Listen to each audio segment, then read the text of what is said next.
वचल मनोभवं गतिं पते मोक्षामि समय पाहुड मृण्मो सुध केवली भरितम नमो अरिहंताणम नमो सिद्धाणम नमो आयरियाणम नमो उवज्जायाणम नमो लोये सौविशाहूणम।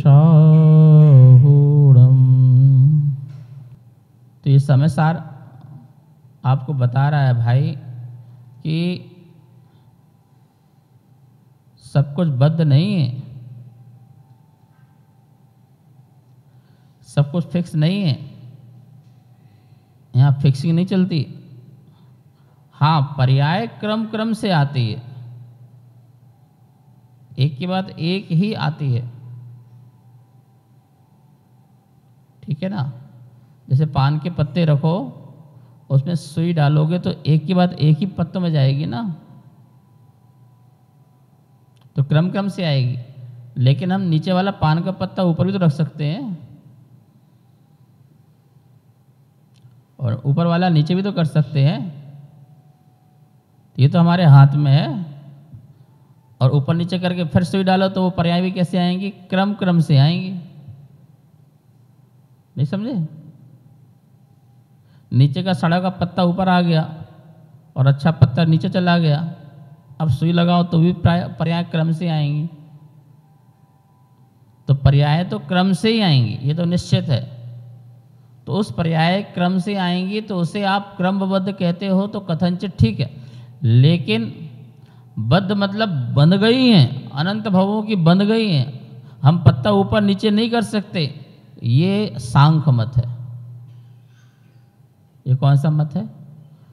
ये नियतिवादी है, नियत हो गया, फिक्स हो गया, हम अब उसमें कुछ नहीं कर सकते, हम तो कठपुतली हो गए फिर तो किसके, कर्म के। उसी बात के लिए यहाँ पर बात की गई है, गाथा नंबर 332 से लेकर के 344 नंबर तक की गाथा। इतनी सारी गाथा पढ़ रहे थे जैसे ऐसा लगा कथा पढ़ रहे हो। कुछ लोग शुरू में सुनकर तो सोच रहे थे कि कब तक एंड चलेगी। क्या लिखा है? कर्म ही अज्ञानी करता है, कर्म ही ज्ञानी करता है, हम तो अकारक हैं। कर्म ने मुझे ज्ञानी बनाया, कर्म ने मुझे अज्ञानी बनाया, हम तो ज्ञायक हैं, हम तो कुछ करने वाले नहीं हैं। तो फिर तो क्या हो गए, कर्म की कठपुतली हो गए हम तो। एक मत कहता है भगवान जो करता है वही होता है, अब एक मत कह रहा है जो नियत है वही सब कुछ होगा, अब एक मत कह रहा है जो कर्म कराएगा वही होगा। तो फंडामेंटल तो एक ही हो गया, नाम ही चेंज तो हो रहे हैं। वहाँ भगवान कह रहे थे, यहाँ कर्म कह रहे हो, और वहाँ नियति कह रहे हो, और कोई बोले स्वभाव से ऐसी होता है तो स्वभाववादी हो गया, कोई बोले भाग से ऐसा होता भागवादी हो गया। ये जैन दर्शन नहीं है, जैन दर्शन एकांतवाद धर्म है, एकांतवाद नहीं है। कर्म ज्ञानी करता है और कर्म अज्ञानी करता है, यदि एक पक्ष से कहा जाए तो बिल्कुल सर्वथा गलत है। कथनचित हम कह सकते हैं कि कर्म का जब उदय आता है तो जैसे बादल आते हैं तो सूर्य ढक जाता है, तो प्रकाश, तो हम वो बादल के कारण कह सकते हैं कि देखो बादल ने सूर्य को ढक दिया, उसके प्रकाश को कम कर दिया, इसलिए बादल ही सब कुछ है, मेघ ही सब कुछ है। और बादल के हटने से प्रकाश हुआ तो हम कहेंगे देखो बादल ने कृपा बरसाई या मेघों ने हटे तो सूर्य का प्रकाश आया। एक पक्ष हो गया कि कर्म ने ढाका ज्ञान को इसलिए हम अज्ञानी हुए, और कर्म हटा इसलिए हम ज्ञानी हुए, ये बात हो गई। तो किसकी अपेक्षा से हो गया? कर्म की अपेक्षा से। अब दूसरी बात हम आपसे बोलना चाह रहे हैं कि बताओ जब बादलों ने जब ढका सूर्य को तो सूर्य का प्रकाश समाप्त हो गया क्या? है? सूर्य को ढका बादलों ने, तो सूर्य का प्रकाश समाप्त हो गया था क्या? वो तब भी प्रकाशित था, तो सूर्य को ढक कहाँ पाया वो? वर्तमान में आच्छादित हुआ, पर सूर्य की शक्ति, सूर्य का प्रकाश, सूर्य का तेज अभी भी है और रहेगा। तो मेरा सूर्य का प्रकाश तो सूर्य का प्रकाश हुआ ना, कर्म का प्रकाश तो नहीं हुआ है। और सूर्य की शक्ति से ही बादल हटेंगे, उसकी गर्माहट से एकदम से आए, ढाक दिए, और उसने जब ऐसी गर्माहट की तो बादल बरस गए, गिर गए, खेल खत्म, जाओ बादल है क्या? तो समझे कि हमें एक पक्ष से बात स्वीकार है, कर्म ज्ञानी करता, कर्म ज्ञानी करता है, जिसको हम बोलते हैं ज्ञानावर्णी कर्म के उदय से, तीव्र उदय से जीव अज्ञानी होता है, और ज्ञानावर्णी कर्म के क्षयोपशम से जीव जो है सब में ज्ञानी भी हो जाता है। क्षयोपशम से अज्ञानी भी होते हैं, ज्ञानी भी होते हैं। मिथ्या श्रद्धा वाला ज्ञान है तो अज्ञानी हो जाते हैं, और सम्यक श्रद्धा वाला ज्ञान है तो ज्ञानी हो जाते हैं।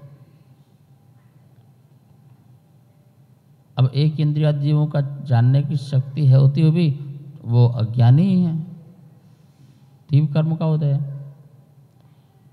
तो हम ये ना कहें कि कर्म ज्ञानी बनाता है और कर्म अज्ञानी बनाता है, फिर तो क्या होगा, कर्म भी वह ईश्वर की तरह हो गया। कैसे हो गया? चश्मा से हमको दिखता है और चश्मा नहीं लगाओ तो नहीं दिखता है। तो चश्मा देखता है कि तुम्हारी आंखें देखती हैं?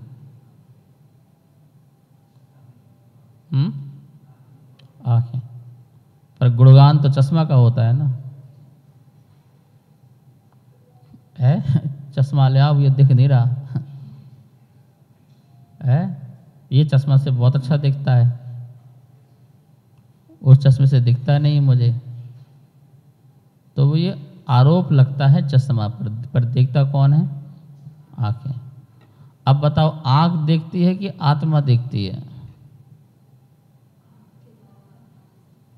बताओ, आंख देखती है कि आत्मा देखती है? अरे तुम कहते हो आंख देखती है, तो मुर्दे में भी आंख होती है। अभी अभी जो व्यक्ति के प्राण निकले हैं उसकी भी आंखें बिना, तो बताओ कौन देखता है? आंख देखती है कि आत्मा देखती है? देखती कौन है? तो दर्शन गुण तो आत्मा में, तो देखने का काम कौन करेगा? आत्मा देखती है। तो ये आंखें और चश्मा दोनों एक ही हैं। क्या है? दोनों ही उपकरण हैं। दोनों ही क्या है? उपकरण हैं। एक को नयन बोलते हैं, आंखों को क्या बोलते हैं?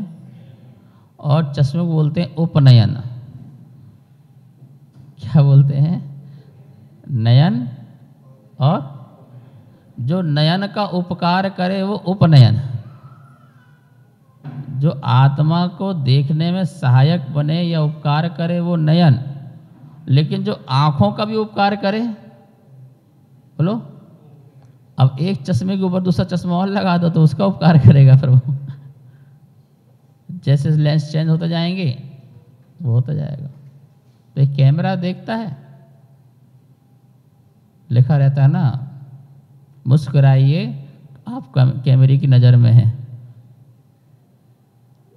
मुस्कुराते रहिए, कैमरा आपको देख रहा है। ऐसे मत लिखवाया करो सीसीटीवी कैमरे की नज़र में आप हो, वहाँ पे लिखवाया करो मुस्कुराती रहिए, कैमरा आपको देख रहा है। तो कैमरा देख रहा है, ठीक है भैया, हम तो हमारी आत्मा देख रही है, ये सब उपकरण है, माध्यम है। कैमरे में भी तुम ही देख रहे हो। फोटो लेते समय तो फोटो तो कैमरा ले रहा है, लेकिन देख कौन रहा? ऐसे कह रहे हैं भाई, एक पक्ष से हम मानते हैं कि कर्म के निमित्त से जीव ज्ञानी भी बनता है, और कर्म के निमित्त से अज्ञानी भी बनता है। लेकिन हम सर्वथा नहीं मानते हैं कि कर्म से ज्ञानी और कर्म से ज्ञानी। आत्मा स्वयं ही अपने मिथ्या विचारों को प्रकट करता है, इसलिए अज्ञानी बनता है। और आत्मा ही जब वस्तु स्वरूप को सही तरीके से समझ लेता है तो ज्ञानी बन जाता है। दुनिया में मुझे कोई भी ज्ञानी नहीं बना सकता, कोई मुझे अज्ञानी नहीं बना सकता। कोई भी किसी को गधे को विद्वान नहीं बना सकता और विद्वान को गधा नहीं बना सकता। कोई भी अज्ञ को विज्ञ नहीं बना सकता और विज्ञ को अज्ञ नहीं बना सकता। अज्ञ ही विज्ञ बन जाए और विज्ञ ही स्वयं अज्ञ बन जाए, इसका स्वयं का पुरुषार्थ है। क्या है? स्वयं है, अज्ञ है, और वो स्वयं समझ जाए तो विज्ञ हो गया। विज्ञ है और मिथ्या समझने लग जाए तो अज्ञ हो जाए। क्या हो जाए? वो भी अज्ञानी हो जाए। ठीक है, तो किसके ऊपर है? बोलो। स्वयं के ऊपर है। किसी ने कुछ समझाया और हम उसकी बात समझ में आ गई, गलत थी, और हाँ हाँ तू सही कह रहा है। अब अज्ञानी कौन बना? उसके कहने से बने कि तुमने अच्छे से नहीं समझने से बने, कि तुमने अपना उसमें कोई तर्क, कोई अनुमान, कोई प्रमाण, कोई न्याय, कोई नीति कुछ लगाया नहीं, और जो कहा वो अंधानुकरण कर लिया। भाई सब बड़े परेशान हैं। अच्छा भाई तो वहाँ पे एक काम करो, वहाँ एक पेड़ में चिंदी बांध के आ जाओ, उस पेड़ में धागा बांध के आ जाओ। ठीक है? अच्छा जी। भाई साहब शादी नहीं हो रही, अच्छा क्या करें? कुत्ते से शादी कर लो। हैं? ये नहीं कहा कि सुअर से कर लो, उससे शादी कर लो, इसको ये कराओ, उसको वो कराओ, अच्छा हो जाएगा, हो जाएगा, करने चला गया। अब तुम ऐसे भी नहीं सोच पाए, तुम्हारा इतना भी दिमाग नहीं लगा पाए कि जो पेड़ पौधे बोल नहीं सकते, कुछ कह नहीं सकते, कुछ कर नहीं सकते, वो तुम्हारा ऐसे पढ़े पढ़े लिखे लोग ना समझदार लोगों से अपना भविष्य निकलवाते हैं। पढ़े पढ़े लोगों, अच्छी पढ़ाई कर रखी है, जो धर्म के नाम पे तो बहुत तर्क करते थे, ऐसे पढ़े पढ़े लोग रास्ते में तोते वाला बैठा है, उससे भविष्य निकलवा रहे हैं। पर्ची, मेरे नाम की पर्ची निकाल दो। गिनती की 25 पर्ची लिखी, सब में वही लिखा है। वो आया, उठाया और लो तुम्हारा भविष्य। अरे भाई इतनी समझदार होता तो जो बैठा हुआ है वो अपना निकाल लेता ना। वो एक बैल आएगा घूमते घामते, और जहाँ पे सिर्फ मटक के खड़ा हो जाएगा तो उसको 500 का नोट दिखाओ, वहाँ खड़ा हो जाता वो। एक गधा घूमते हुए आएगा, पता नहीं क्या क्या है ये सब। कितने लोगों ने नाटकबाजी निकाल रखे सिखा सिखा के जानवरों को। मतलब ना समझदार प्राणी समझदार प्राणी का भविष्य निकाल रहा है। इससे बड़े अज्ञानता और क्या हो सकती है? आप सोचिए कि हम कैसे बहाव में आ जाते हैं, कैसे बह जाते हैं। तो बताओ, अब कर्म ने तुम्हें अज्ञानी बनाया है कि तुमने अपनी मूर्खता से अज्ञानी बने?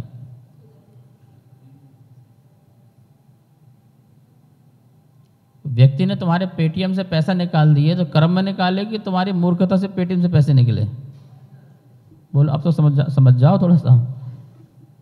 नितिन, हाँ भाई साहब ये करो, हाँ भाई साहब वो करो, हाँ अब OTP आएगी, ये आया होगा, वो आएगा, अभी डालो वो डालो। है राम, मेरे तो 50,000 निकल गए, 1 लाख निकल गए, मुझे बेवकूफ़ बना दिया। तू स्वयं बोल रहा कि मैं बेवकूफ़ हूँ। ठीक है ना? तुम्हारी ना समझदार से तुम इस प्रकार से लुटे हो। कोई तुम्हें लूट थोड़ी सकता है। संसार में अपनी ना समझ के कारण तुम अज्ञानता के कारण दुखी हो, परेशान हो और जन्म मरण कर रहे हो। और जो समझदार है, समझा रहे हैं, यथार्थ बता रहे हैं, तो वो तुम्हें समझ में आ नहीं रहा। महावीर स्वामी क्या कहते हैं? भाई मैं जो कह रहा हूँ वही यथार्थ है, ऐसा मत समझना।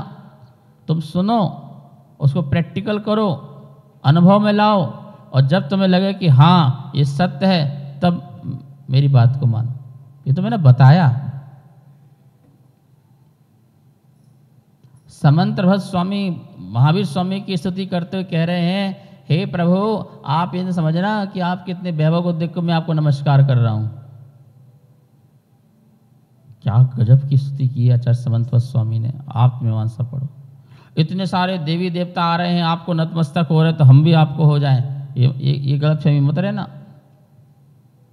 इतने यहाँ मुंजराज आरिका बैठे हुए हैं और इतने लोग हैं, इतना वैभव संपदा और घाती घोड़ा सब आ रहे हैं और आलीशान हैं और सब झुक रहे हैं और हम भी झुक रहे हैं, ऐसे गलत फहमी मत रहना। हम इसके लिए नमस्कार नहीं कर रहे हैं, हमने आप में वीतरागता देखी है तो हम नमस्कार कर रहे हैं। ये सब होते हुए भी आप अलिप्त हैं, इसलिए हम नमस्कार कर रहे हैं। आपके ज्ञान में सर्वज्ञता है, ऐसा हमने प्रमाण से घटित किया है, इसलिए हम आपको नमस्कार कर रहे हैं। हमने पूरी तर्क की कसौटी में आपको कसा है तो नमस्कार कर रहे हैं। सुनो ध्यान से, गुरु और प्रभु को श्रद्धा में लाने के पहले जितनी परीक्षा ले सकते हो लो,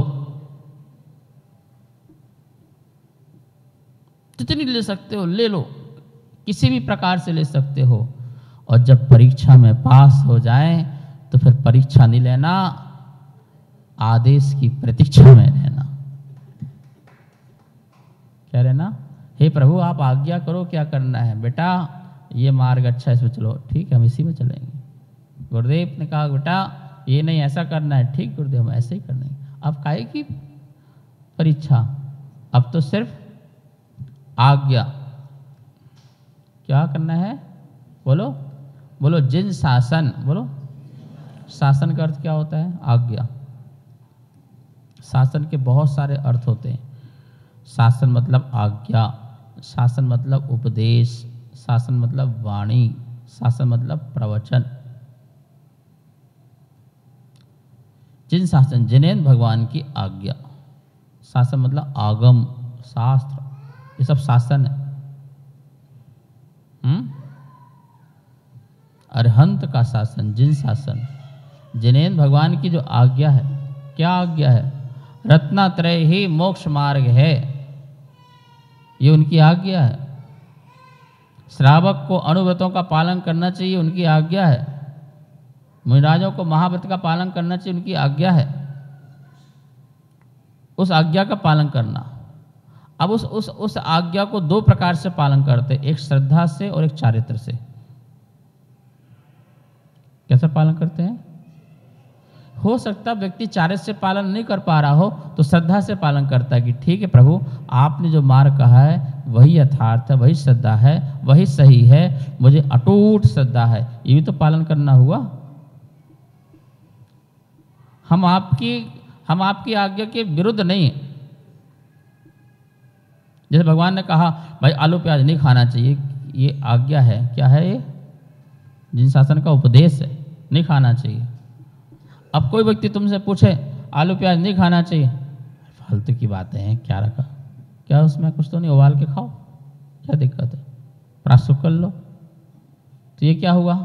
हम भगवान की आज्ञा के विरुद्ध हैं। भगवान ने कहा देखो बेटा रात्रि भोजन नहीं करना चाहिए। अरे वो तो पहले की बातें थी, लाइट वाइट नहीं थी ना, अंधेरा रहता था, तब की बातें थी। अब तो लाइट भी है, सब कुछ है, अब खा लो, क्या जा रहा है? तो ये तो आज्ञा के विरुद्ध हो गया। भाई उन्होंने कहा तो बहुत साइंटिफिक होगा, बड़ा वैज्ञानिक होगा। जो अल्फा बीटा गामा किरणें जो सूर्य में होती हैं वो तुम्हारी लाइट में थोड़ी होती हैं। सूर्य की लाइट से जीव की उत्पत्ति नहीं होती हैं, पर इसकी लाइट से जीव की उत्पत्ति होती है। थोड़ा मॉइस्चर हो जाएगा, लाइट जीव पैदा हो जाएंगे। और देखा नहीं तुम, लाइट शाम को भी पैदा हो जाते हैं इतने। तो ये तर्क तुम्हारा तर्क नहीं है ना, तुम्हारा ज्ञान नहीं, मत करो ना, अपना तर्क क्यों लगाना? भाई जिनेन्द्र भगवान की आज्ञा नहीं खाना चाहिए, बस। हमें क्या दिमाग लगाना? हमने जब श्रद्धा स्वीकार कर लिया प्रभु प्रति, जो कह रहा है वो सही है बस। और तुम्हें साइंटिफिक जाना है तो अध्ययन करो, फिर करो तर्क, तर्क के समाधान भी मिलेंगे तुमको, लॉजिक मिलेगा, वो भी समाधान शास्त्र में लिखा हुआ है। तो श्रद्धा स्वीकार करना, भगवान ने कहा है तो बात सत्य है भैया, इसमें कोई तर्क नहीं। रात्रि भोजन नहीं करना चाहिए, तू क्यों खाता है? अरे यार क्या करूँ, छूट नहीं पाता, अभी इंद्री में आसक्त हूँ, लोलुप हूँ, मेरी बहुत आसक्ति है, मैं नहीं छोड़ पाता आलू प्याज, मैं नहीं छोड़ पाता हूँ रात्रि भोजन। फिर भगवान क्या किया? नहीं मुझे श्रद्धा में तो बिल्कुल है कि नहीं खाना चाहिए, भैया भगवान ने कहा जैनी है हमें नहीं खाना चाहिए, तू क्यों खाता है? आज शक्ति आएगी मैं छोड़ दूंगा। वो चारित्र में आएगा। वो पाठ किस में आएगा? वो किस में आएगा? वो चारित्र का पाठ है। जिस दिन तुमने छोड़ दिया तुम चारित्र के पाठ में पहुंच गए हो, लेकिन जब तक नहीं छोड़ा है तो श्रद्धा के पाठ में तो रहो। कभी भगवान की आज्ञा के विरुद्ध तो मत सोचो, उनके विरुद्ध तो मत बोलो, सम्यक दृष्टि तो बने रहो। सम्यक दर्शन के साथ ये चारित्र आ जाता है तो सोने में सुहागा हो जाएगा। क्या हो जाएगा? वो सोने में सुहागा हो जाएगा। मतलब वो अब वो चारित्र में आएगा तो फिर अनुभव में आएगा, अनुभव में आएगा तो आनंद आएगा, आनंद आएगा तो परमानंद हो जाओगे, मोक्ष मिल जाएगा। ये क्रम है। पहले श्रद्धा में नहीं भैया कुछ भी हो जाए, सपने में भी कोई पूछे भाई ये काम सही है, नहीं नहीं है। महावीर भगवान ने कहा, तीर्थंकरों ने कहा है, सर्वज्ञ भगवान के ज्ञान में कहा है, शास्त्रों में कहा है, गुरुओं ने कहा है, ये बिल्कुल भी सत्य नहीं है, मैं इसे नहीं स्वीकार करता। अब कोई बोलेगा देखो उसकी कथनी करनी में अंतर है, बोलता तो ये नहीं करना चाहिए और करता है। भाई वो अभी मेरी वर्तमान की इंद्रिय आसक्ति है। अब कोई व्यक्ति 9 बजे 10 बजे रात को आता है, जॉब करके आता है, उससे नहीं मिलता, वो खाता है, तो अब उसकी एक मजबूरी कहो तो लोग मजबूरी में भी खाते हैं, कोई इंद्रिय आसक्ति में भी खाते हैं, ठीक है ना। लेकिन ये सब करते हुए भी श्रद्धान ये रहता है कि नहीं, भगवान की उपदेश ऐसा नहीं है, भगवान की आज्ञा ऐसी नहीं है, जिन शासन ऐसा नहीं कहता है। हजारों व्यक्ति सामने खड़े हो जाएं तब भी बोलेगा नहीं भाई साहब क्या बात कर दिया आपने, ये गलत तो गलत है और ये सही तो सही है, इसमें मैं कोई मेरे लिए दो मत की बात नहीं है। समझे? ये व्यवहार सम्यक दर्शन उसका है। क्या है? व्यवहार सम्यक दर्शन है। और जब वो चारित्र में प्रकट हो जाएगा तो उसके पास निश्चय सम्यक दर्शन प्रकट होगा कि वो श्रद्धा अब वो चारित्र में अनुभव कर रहा है। ठीक है। पर हम तो दो कोई बात होती है 2 मिनट में क्या बोलते खिलाफ खड़े हो जाते हैं, भगवान के विरुद्ध खड़े हो जाते हैं, भगवान के ज्ञान के विरुद्ध खड़े हो जाते हैं। तो बोले कि वो उस समय हम मिथ्या दृष्टि होते हैं। भगवान ने कहा नहीं नहीं नहीं ऐसा नहीं, ऐसा मैं बता रहा हूँ ना, ऐसा है, बस जैसे मैं बता रहा हूँ ऐसा है। तुम इतने अहंकारी हो जाते हो कि अरहंत की वाणी को भी तुम क्या बोलते कि गलत दूषित कर देते हो, गलत बता देते हो। भाई शंका समाधान करो लेकिन अपनी कसाई की पुष्टि मत करो। जैन समाज में यदि आज इतना ज़्यादा लड़ाई झगड़े आपस में होने लगे हैं समाजों में, तो वो इन सब शंका समाधानों से होने लगे हैं। आज से 15-20 साल पहले जाओ, कोई शंका समाधान नहीं था, कोई लड़ाई झगड़े नहीं थे समाज में। कहीं वो अभिषेक को लेकर लड़ाई झगड़ा है, कहीं द्रव्य को लेकर लड़ाई झगड़ा है, कभी क्रिया को लेकर लड़ाई झगड़ा है। क्यों? उनने ऐसा बताया, उनने ऐसा बताया, उनने हम तो उनकी मानते, इनकी नहीं मानते, तो बेकार है, ये तो गलत है।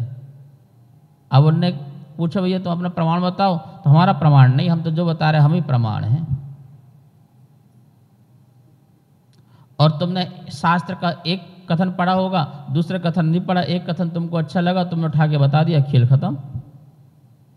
सर्वांग ज्ञान बताते कि हाँ भाई ऐसा भी लिखा और ऐसा भी लिखा, तुम्हें जो करना कर लेना, एक पक्ष नहीं लिखा है। लेकिन अपनी अपनी कसाई की पुष्टि करना, क्योंकि मैं ऐसा मानता हूं, मेरी ऐसी धारणा है। तो मैं देखो, आप शास्त्र पढ़ोगे, लाखों ग्रंथ हैं, तुम्हारी जो मान्यता है उस मान्यता का मटेरियल तुमको मिल जाएगा। धीरज, तुम्हारी जो मान्यता होगी ना उसका मटेरियल तुम्हारे पास मिल जाएगा। मैं शोध करूंगा और एक लेख बना दूंगा, और लेख में आपको कोट करूंगा कि इस ग्रंथ का ये है, इस ग्रंथ का ये है, इस ग्रंथ का ये है। 4 लाइन थी, उसमें से एक लाइन मुझे पसंद आई थी, एक लाइन कोट कर दी मैंने, काम खत्म, मेरा तो काम हो गया ना। अब मैंने सोच, देखो अब मैं उसके लिए झगड़ूंगा, अब मैं उसके लिए पंथ बनाऊंगा, मैं बात शास्त्र से कह रहा हूं।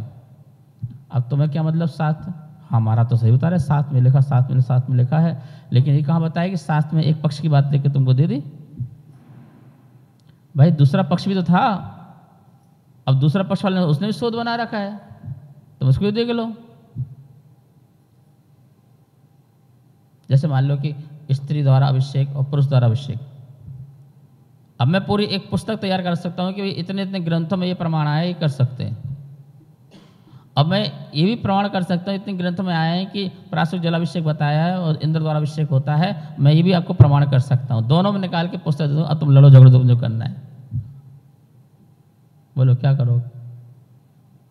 एक बार 13 पंथ और 20 पंथ के 2 व्यक्ति मेरे पास आए, लड़ते झगड़ते, बोले महाराज आप निर्णय कर दो कि 13 सही है 20 सही है। बोले क्या अंतर है? मैंने कहा, बोले वो 13 वाले बोलते जल से करो और 20 वाले बोलते हैं दूध से करो। अब आप बताओ कि क्या सही है, आप जो कहोगे। तो मैंने कहा निर्णय करने के पहले मैं आप लोगों से एक बात कंफर्म कर लूं और फिर बाद में निर्णय दो तो अच्छा रहेगा। बोले बोलिए। मैंने जल वाले से कहा भाई यदि मैंने कहा दूध का अभिषेक सही है तुम इसे मान लोगे? और दूध वाले से कहा नहीं जल से अभिषेक करना चाहिए, दूध से नहीं करना चाहिए, तो इसे मान लोगे? आप कैसी बात कह रहे महाराज, हम कैसे मान लेंगे? अरे जब मानने नहीं तो पूछने क्यों आए, ये बताओ ना। अपना निर्णय तुम करके आए हुए हो, कसाय का निर्णय तो कर चुके हो ना। हठाकृता दुराग्रता तो अंदर भर चुकी है ना। जब ये भरी हुई है तो तुम शासन समझोगे क्या? तो ऐसा नहीं। इसलिए जब से ये सब प्रारंभ हुआ है तब से समाज में बड़ी विडंबनाएं पैदा हो गई हैं। संतवाद हो गए, पंथवाद हो गए, ग्रंथवाद हो गए, सब वाद हो गए। वरना इसके पहले बहुत सुंदर समय सामंजस्य चल रहा था, बढ़िया आनंद चल रहा था, कोई विवाद नहीं था, न कोई क्रियाओं को लेकर के न उसको लेकर के। महानुभाव सिद्धांत को समझो, जैन धर्म जिन शासन किया गया। कुछ नहीं करो, क्या करते? कीजिए शक्ति प्रमाण, शक्ति बिना शब्द। आप कुछ नहीं करते, मात्र श्रद्धा रखो तो भी आपका कल्याण हो जाना है। और जिस दिन कर लोगे उस दिन उसी भाव से मोक्ष हो जाना है। करके अनुभव कर लिया तो उसी समय क्या हो जाना है? कल्याण हो जाना है। महानुभाव ये जिन शासन ध्यान रखना। करोड़ों सोचते हैं, लाखों चलते हैं, 4 में तक वहां किनारे तक पहुंचते हैं और 2 वापस हो जाते हैं, 2 मोक्ष जाते हैं। क्या? करोड़ों सोचते हैं, लाखों चलते हैं, 4 वहां किनारे तक पहुंच जाते हैं और 2 फिर वहां से क्या हो जाते हैं? रिटर्न हो जाते हैं और 2 का मोक्ष होता है। बाकी संसार में भ्रमण करते रहते हैं। ठीक है, शेष विषय कर लेंगे। जा वाणी के ज्ञान से सूझे लोकालो, शो वाणी मस्तक धरो सदा देत हो धो। हे जिन वाणी भारती तो है जपो दिन रेन, जो तेरी शरणा धरे सो पावे सुख चैन। सबको बहुत बहुत मंगल आशीर्वाद।